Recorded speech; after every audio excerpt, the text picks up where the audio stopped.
दोस्तों, इस वक्त वैश्विक सामरिक गलियारों में जो हलचल है वह किसी एक देश या एक मिसाइल तक सीमित नहीं है।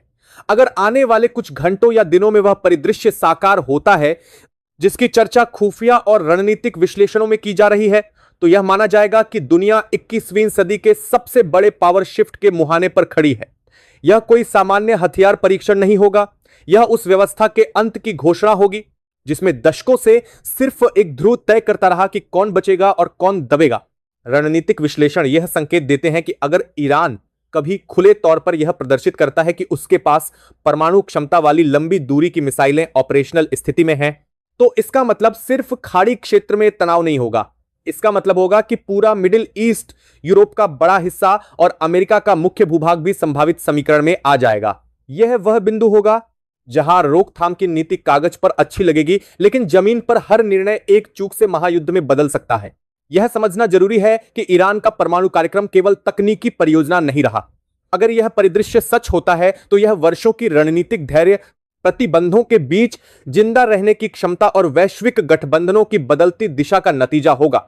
अमेरिका और उसके सहयोगी दशकों से यह मानते रहे कि आर्थिक प्रतिबंध किसी भी देश की रीढ़ तोड़ सकते हैं, लेकिन अगर कोई देश उन प्रतिबंधों के बीच अपने रक्षा ढांचे को मजबूत कर ले तो वह पूरे सिद्धांत को चुनौती देता है। इस संभावित स्थिति में सबसे अहम सवाल मिसाइल की रेंज या वारहेड की क्षमता नहीं होगा, बल्कि यह होगा कि उस देश के पीछे कौन खड़ा है।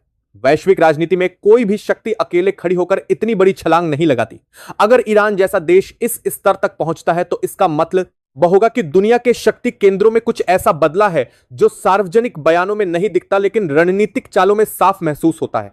विश्लेषक मानते हैं कि ब्रिक्स जैसे मंच सिर्फ आर्थिक विकल्प भर नहीं रह गए हैं। अगर भविष्य में कभी ऐसा परिदृश्य उभरता है तो यह माना जाएगा कि ब्रिक्स देशों के बीच सामरिक तालमेल भी उस स्तर पर पहुंच चुका है जहां वे पश्चिमी निगरानी, सैटेलाइट ट्रैकिंग और इंटेलिजेंस प्रेशर को अप्रभावी कर सकते हैं। यह अपने आप में एक बहुत बड़ा संकेत होगा कि बहुध्रुवीय दुनिया अब नारा नहीं बल्कि जमीनी हकीकत बन चुकी है। अगर चीन और रूस जैसे देश किसी क्षेत्रीय शक्ति को अप्रत्यक्ष रूप से सुरक्षा कवच प्रदान करते हैं तो उसका असर केवल सैन्य स्तर पर नहीं होता, इसका असर कूटनीति पर, ऊर्जा मार्गों पर और वैश्विक सप्लाई चेन पर पड़ता है। अमेरिका की सबसे बड़ी ताकत यही रही है कि वह संघर्ष से पहले ही दबाव बना देता है, लेकिन अगर दबाव काम न करे तो विकल्प सीमित हो जाते हैं। इस काल्पनिक लेकिन रणनीतिक रूप से संभव परिदृश्य में खाड़ी देशों की भूमिका निर्णायक हो जाती है। अगर क्षेत्रीय देश अपनी जमीन को किसी बड़े सैन्य ऑपरेशन के लिए उपलब्ध कराने से इनकार कर दें तो दुनिया की सबसे बड़ी सैन्य शक्ति भी कागजी ताकत बनकर रह जाती है। किसी भी बड़े हमले के लिए लॉजिस्टिक्स, बेस और एयर स्पेस की जरूरत होती है, और अगर यही दरवाजे बंद हो जाएं तो युद्ध का गणित ही बदल जाता है।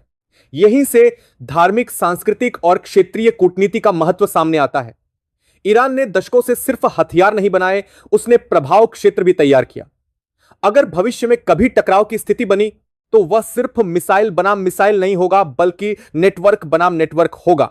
यही वजह है कि किसी भी बड़े कदम से पहले अमेरिका जैसे देश 100 बार सा सोचने को मजबूर होते हैं।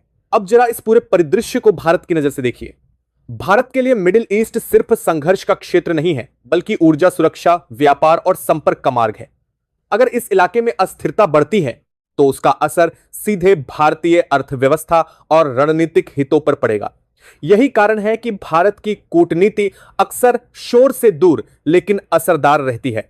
अगर भारत, रूस और चीन जैसे देश किसी साझा मंच पर यह तय करते हैं कि किसी क्षेत्रीय युद्ध को फैलने से रोका जाए तो वह निर्णय सार्वजनिक मंचों पर भले न दिखे लेकिन जमीनी हकीकत बदल देता है। यही वह जगह है जहां आधुनिक कूटनीति पुराने युद्ध सिद्धांतों को चुनौती देती है।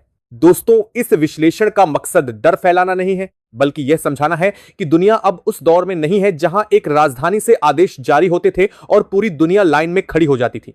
अगर आने वाले समय में कोई बड़ा ऐलान या परीक्षण होता है तो वह सिर्फ एक देश की ताकत का प्रदर्शन नहीं होगा बल्कि एक पूरी व्यवस्था को आईना दिखाने जैसा होगा। और यहां एक बात बिल्कुल साफ है, अगर आप अंतरराष्ट्रीय राजनीति को सिर्फ सुर्खियों से देखते हैं तो आप आधी तस्वीर ही देख रहे हैं। असली खेल उन बैठकों में खेला जाता है जिनकी तस्वीरें नहीं आती और उन फैसलों में जिनकी घोषणा बाद में होती है। दोस्तों, अगर आपको यह विश्लेषण पसंद आ रहा है और आप चाहते हैं कि ऐसे ही बिना डर और बिना शोर के दुनिया की बड़ी चालों को समझा जाए तो इस वीडियो को लाइक कीजिए और चैनल को सब्सक्राइब कीजिए, क्योंकि आगे की कहानी और भी गहरी है और अगले भाग में हम उस तकनीकी और सामरिक ढांचे पर बात करेंगे जिसने पूरी वैश्विक निगरानी व्यवस्था को चुनौती देने की क्षमता पैदा की है। अगर इस पूरे परिदृश्य को तकनीकी और सैन्य नजरिए से खोला जाए तो सबसे पहले जिस परत से पर्दा उठता है वह है निगरानी और काउंटर निगरानी की जंग। आधुनिक युद्ध अब सिर्फ बम, मिसाइल या सैनिकों से नहीं लड़ा जाता। असली लड़ाई सेंसर, सैटेलाइट, डेटा लिंक और रियल टाइम इंटेलिजेंस के बीच होती है। दशकों तक यह बढ़त पश्चिमी देशों के पास रही, लेकिन अगर भविष्य में यह संतुलन टूटता हुआ दिखे तो उसका मतलब होगा कि किसी ने इस अदृश्य युद्ध में निर्णायक छलांग लगा ली है। रणनीतिक विश्लेषण बताते हैं कि किसी भी परमाणु सक्षम प्रणाली को ऑपरेशनल बनाने के लिए सिर्फ वारहेड होना काफी नहीं होता। असली चुनौती होती है delivery system, guidance, communication, security और सर्वाइवल कैपेबिलिटी। अगर कोई देश यह दावा करने की स्थिति में आता है कि उसकी मिसाइलें लॉन्च के बाद भी ट्रैक से बाहर नहीं होती और दुश्मन की मिसाइल डिफेंस शील्ड को चकमा दे सकती हैं, तो यह माना जाएगा कि उसने इलेक्ट्रॉनिक वॉरफेयर और एंटी सैटेलाइट डोमेन में भी गंभीर निवेश किया है। इस काल्पनिक लेकिन संभावित परिदृश्य में सबसे बड़ा झटका अमेरिकी मिसाइल डिफेंस सिद्धांत को लगेगा। अमेरिका ने अरबों डॉलर खर्च करके यह धारणा बनाई थी कि वह किसी भी सीमित परमाणु हमले को इंटरसेप्ट कर सकता है, लेकिन अगर कोई प्रणाली मल्टीपल करेक्ट दालें हमले को देखने को मिलते हुए किसी भी सीमित परमाणु हमले को इंटरसेप्ट कर सकता है, डिकॉय, हाइपरसोनिक प्रोफाइल या अनप्रेडिक्टेबल ट्रैजेक्टरी का इस्तेमाल करती है, तो सबसे उन्नत डिफेंस सिस्टम भी केवल संभावना के आधार पर काम करता है, गारंटी के आधार पर नहीं। और परमाणु रणनीति में संभावना भी अक्सर अस्वीकार्य मानी जाती है। यहीं पर रूस की भूमिका रणनीतिक समीकरण में आती है। अगर कोई देश रूसी स्कूल ऑफ मिसाइल इंजीनियरिंग और गाइडेंस फिलॉसफी से सीख ले तो वह केवल रेंज नहीं बढ़ाता बल्कि सर्वाइवलिटी बढ़ाता है। कोल्ड वॉर के दौर में रूस ने हमेशा यह मानकर डिजाइन किया कि उसकी मिसाइलें दुश्मन के पहले हमले के बाद भी जवाब देने में सक्षम रहनी चाहिए। अगर यह सोच किसी और के सिस्टम में ट्रांसफर होती है तो पूरा डिफेंस मॉडल बदल जाता है। दूसरी तरफ चीन की भूमिका अलग लेकिन उतनी ही निर्णायक मानी जाती है। चीन की असली ताकत हार्डवेयर से ज्यादा मैन्युफैक्चरिंग, लॉजिस्टिक्स और स्केल में है। अगर किसी देश को कम समय में बड़ी संख्या में सेंट्रीफ्यूज कंपोनेंट्स या एयर डिफेंस यूनिट्स चाहिए हो तो चीन जैसा औद्योगिक ढांचा ही इसे संभव बना सकता है। यही वजह है कि किसी भी संभावित गठजोड़ में चीन को सिर्फ सप्लायर नहीं बल्कि एनाब्लर के रूप में देखा जाता है। अगर एयर डिफेंस की बात करें तो आधुनिक सिस्टम सिर्फ विमान गिराने के लिए नहीं होते। उनका मकसद पूरे एयर स्पेस को इतना जोखिम भरा बना देना होता है कि दुश्मन हमला करने से पहले 10 बार सोचे।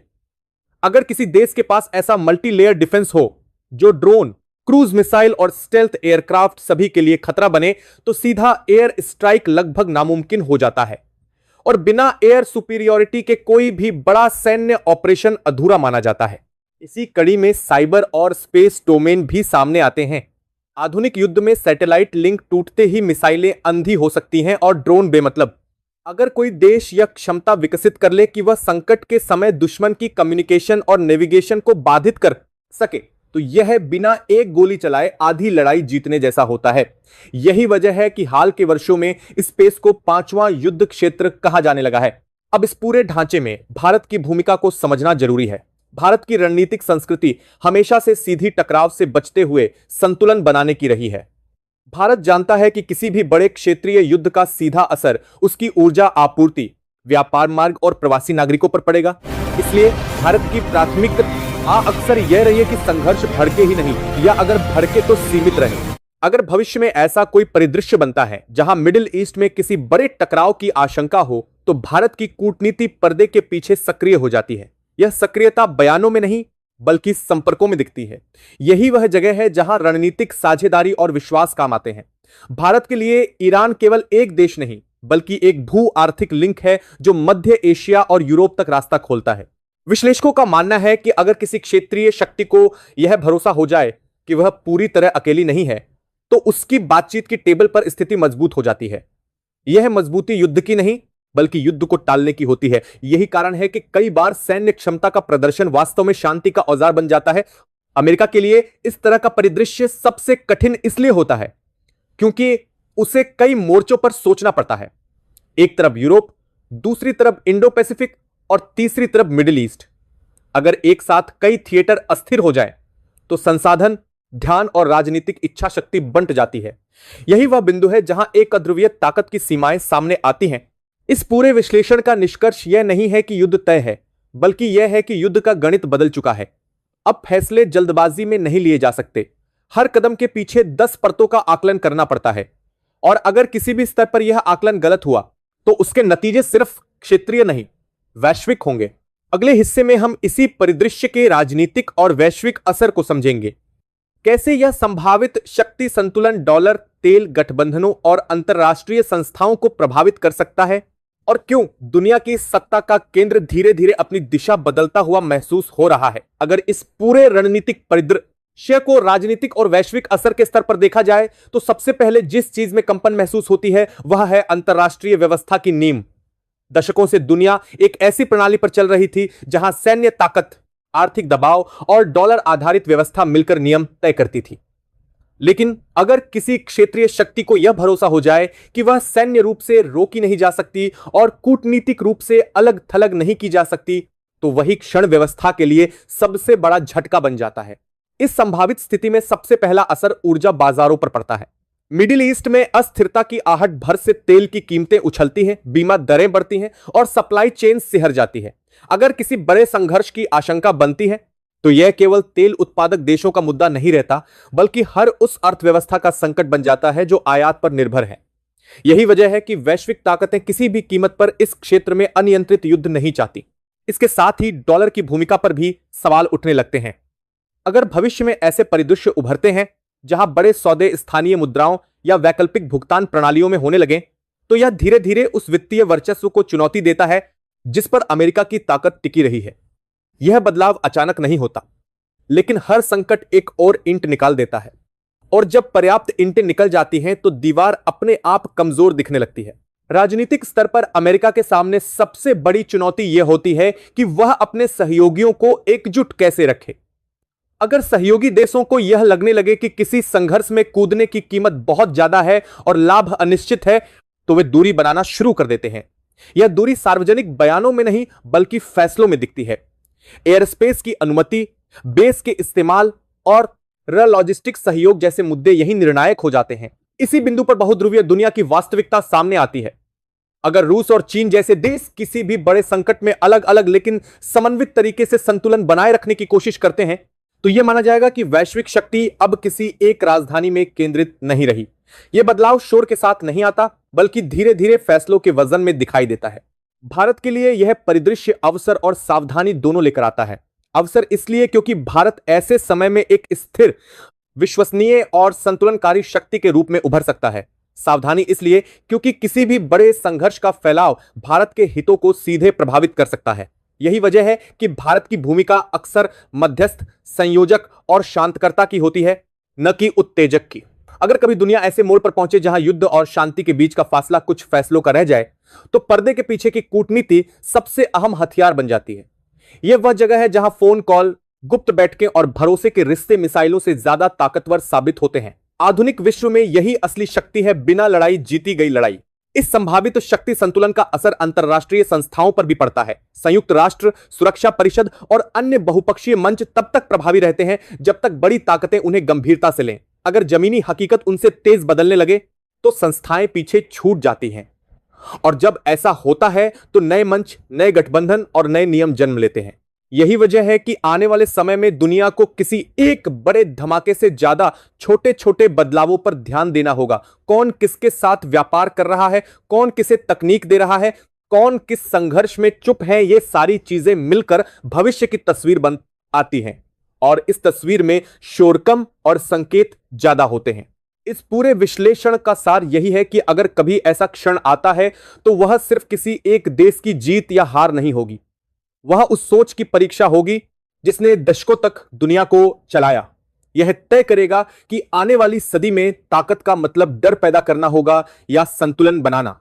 दुनिया अब उस मोड़ पर है जहां हर बड़ा फैसला इतिहास की दिशा बदल सकता है। ऐसे समय में सतर्क रहना, जानकारी को समझना और भावनाओं के बजाय तथ्यों के आधार पर सोचना सबसे जरूरी है, क्योंकि आधुनिक युग में सबसे बड़ा हथियार मिसाइल नहीं बल्कि सही समय पर सही निर्णय है। और अब जाते जाते बस एक आखिरी बात, अगर आपको यह विश्लेषण सधा हुआ, तथ्यपरक और बिना डर फैलाए दुनिया की बड़ी चालों को समझाने वाला लगा हो तो इस वीडियो को शेयर कीजिए, चैनल को सब्सक्राइब कीजिए और बेल आइकन दबाइए, क्योंकि 2026 की बदलती दुनिया में हर दिन कोई ना कोई नई चाल चल रही है और उसे समझना आज सिर्फ अब विकल्प नहीं, जरूरत बन चुका है। जय हिंद।